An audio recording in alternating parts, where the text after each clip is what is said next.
समस्या तुमच्या, बातमी आमची. क्षितिज पर्व न्यूज सदैव आपल्यासोबत. जय एकविरा, जय दिबा पाटील. तर हा लाचची लेवल मला असं वाटतं आपल्याला लाचचा पर्याय निवडायला लागलेला आहे आणि मला असं वाटतं इवेल नव्हती यायला पाहिजे होती.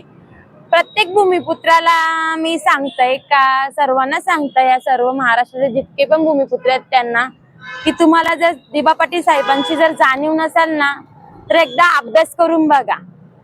ज्यावेळी तो शेतकऱ्यांसाठी लढला त्यावेळेला 100 लोक जखमी पडलेले. कोणासाठी? या शेतकऱ्यासाठी. आणि 5 लोक मृत्युमुखी पडले. कोणासाठी? तर आपल्या शेतकऱ्यांसाठी ना.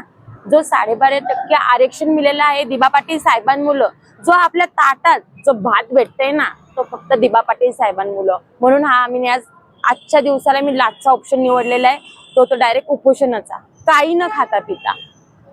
दुसरी गोष्ट, जी मी स्त्री म्हणून आज तुमच्या समोर बसली आणि दिसतय ती फक्त दिबा पाटील साहेबांमुळे. स्त्रीगुण जेव्हा आलेली तो कायदा काढलेला आहे तो दिबा पाटील साहेबांमुळे. आज जर या 2026 ला मी जी लाईव्ह जे बघते की पहिली मुलगी झाली आणि दुसरी जर वेळ आली तर दुसऱ्या वेळेला जर चेक करायची वेळ आली, मुलगी बोलल्यानंतर तर अबॉर्शन करतात. आणि जर त्यावेळेला मी जर दुसरी मुलगी असती ना त्यावेळेला तर आज मी इथं नसते. म्हणून जी पण मी आज बसलेली आहे ती दिबा पाटील साहेबांमुळे. तर नवीन पिढीला पण मी सांगू इच्छितो की तुम्ही पण अभ्यास करा. दिबा पाटील साहेबांनी शेतकऱ्यांसाठी काय काय केलेलं आहे, जे शेतकऱ्यांसाठी आजपर्यंत कोणी नाही. आज त्यांनी स्वतःच्या घरासाठी नाही केलं, पण आज शेतकऱ्यांसाठी लढलेला आहे. आणि आज वेळ आलेली आहे त्याच्या पोरीची.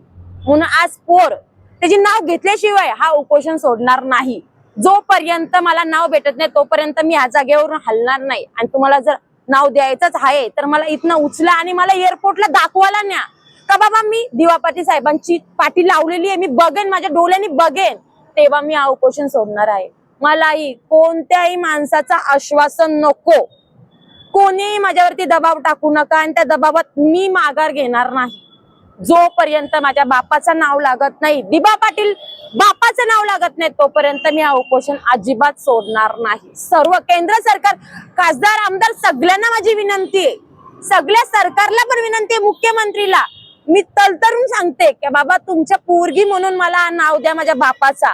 माझ्या या मातीत उभी राहून आमचीच जमीन असून तुम्ही जर नाव द्यायला एवढा वेळ लावलेला आहे तर ही लाजिरवाणीची गोष्ट आहे. 2017 पासून आमची मागणी चालू आहे. 2025 ला तुम्ही उद्घाटन केला, 2026 चालू झाला तरी अद्याप तुम्ही आमच्या लोकनेते दिबा पाटील साहेबांचं नाव दिलेलं नाहीये. तर खरंच सांगते मी हा उपोषण बिलकुल माघार घेणार नाही. किती पण कोणी पण येऊ दे, मी अजिबात इथून हटणार नाही. जय एकविरा.